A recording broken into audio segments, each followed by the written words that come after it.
मुझे इसमें कोई आपत्ति नहीं है। पार्टी है, पार्टी के मालिक हैं, जिसको चाहे लड़ाएं, जिसको चाहे ना लड़ाएं। जब कभी हमें मौका मिलेगा डॉक्टर एसटी हसन साहब को भी हम सम्मान देने का काम करेंगे। अभी जो आपने सुना वो मान मनव्वल की बातें थीं, क्योंकि मुरादाबाद में समाजवादी पार्टी के सबसे मजबूत नेता और पार्टी की गतिविधियों के केंद्र डॉक्टर एसटी हसन इन दिनों नाराज चल रहे हैं।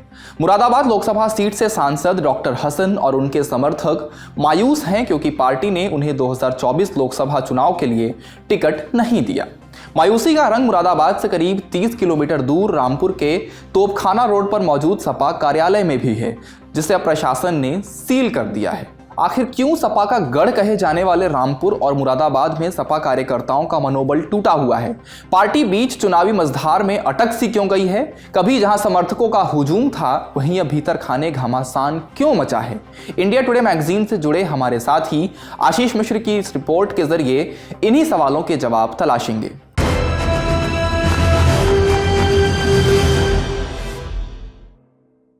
नमस्ते, मेरा नाम धनंजय है और आप देख रहे हैं इंडिया टुडे हिंदी।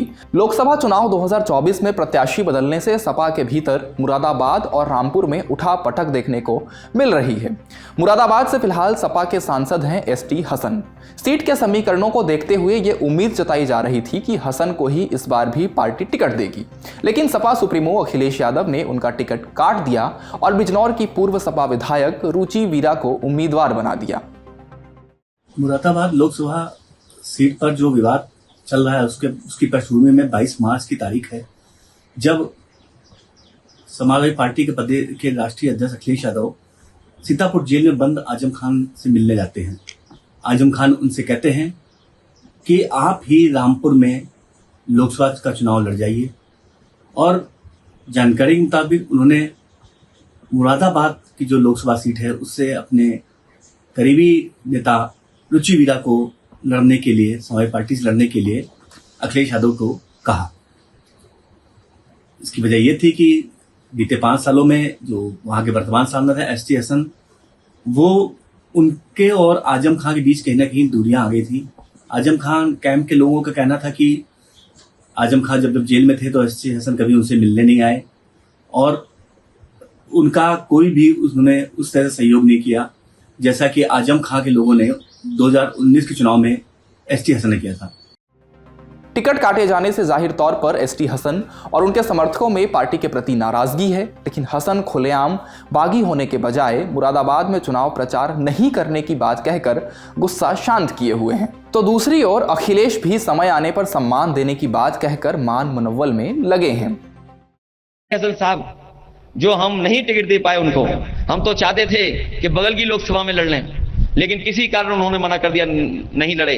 मैं उन्हें भरोसा दिलाता हूं उनके साथी सहयोगियों को कि जब कभी हमें मौका मिलेगा डॉक्टर एसटी हसन साहब को भी हम सम्मान देने का काम करेंगे, उनको आगे बढ़ाने का काम करेंगे। मुझे उम्मीद है कि आज के बाद उनके सहयोगी साथी मिलकर के समाजवादी पार्टी और गठबंधन के प्रत्याशियों को जिताने का काम करेंगे। कहानी रामपुर की भी कुछ ऐसी ही है। जिस रामपुर के सियासी रास्ते पर साइकिल सरपट दौड़ा करती थी, इस बार उसके पहिए उसी राह पर लड़खड़ा रहे हैं। सपा ने इस सीट से दिल्ली के जामा मस्जिद के इमाम मौलाना मोहिबुल्लाह नदवी को उम्मीदवार बनाकर मैदान में उतारा तो आजम समर्थकों ने खुलेआम विरोध का ऐलान कर दिया। इस गुत्थम गुत्थी में सपा को क्या नुकसान होगा और अब आजम कुनबा क्या राह अपनाएगा, समझते हैं आशीष मिश्र से। रामपुर लोकसभा सीट पर आजम खां का तर्क था कि वहां पर अखिलेश यादव खुद चुनाव लड़े, क्योंकि अखिलेश यादव वहां पर काफी बड़ी मार्जिन से जीत सकते थे।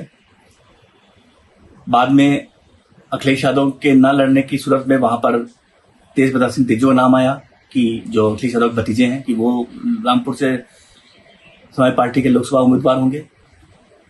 एससी हसन का भी एक समय नाम आया, लेकिन बाद में जिस दिन नामांकन था 23 मार्च को, उसके एक दिन पहले रात में दिल्ली के जो जमा मस्जिद, पार्लियामेंट स्टेट की जमा मस्जिद है, उसके मौलाना मोहबुल्लाह नदवी को मैसेज गया और उनको लखनऊ आया गया। वहां से फिर अगले दिन वो विशेष विमान से सिंबल लेकर रामपुर गए और वहां पर उन्होंने पर्चा दाखिल किया।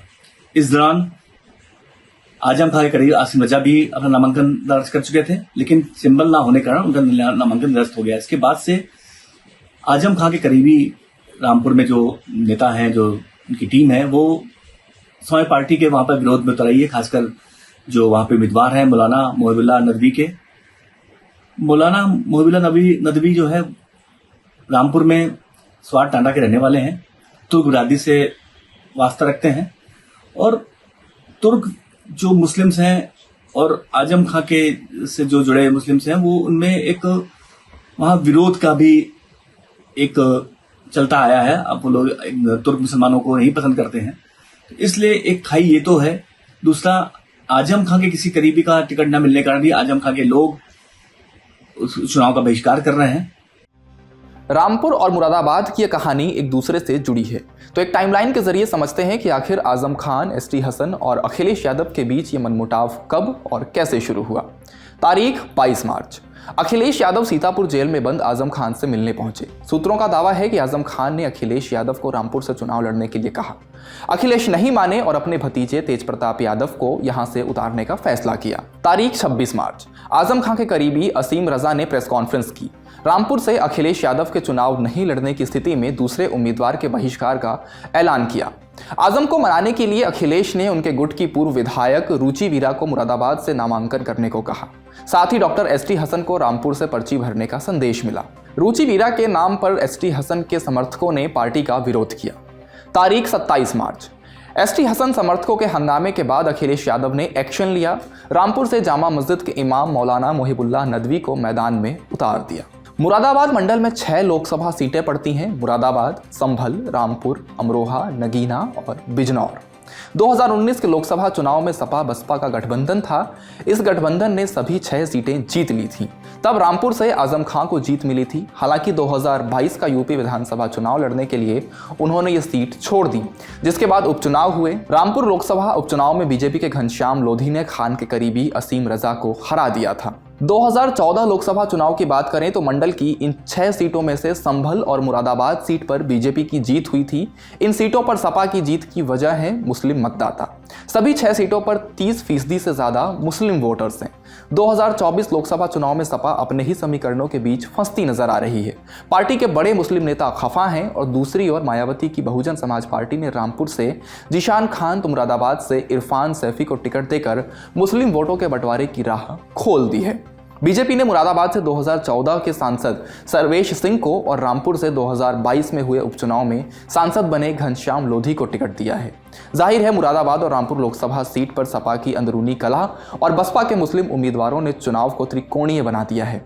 इसी त्रिकोण के बलबूते बीजेपी इन सीटों पर 2014 के प्रदर्शन को दोहराने का ख्वाब देख रही है। फिलहाल इस वीडियो में इतना ही। चुनावी चकल्लस की ऐसी ही डिटेल्ड कहानियां लेकर हम आपके बीच हाजिर होते रहेंगे। आप देखते रहिए इंडिया टुडे हिंदी। शुक्रिया।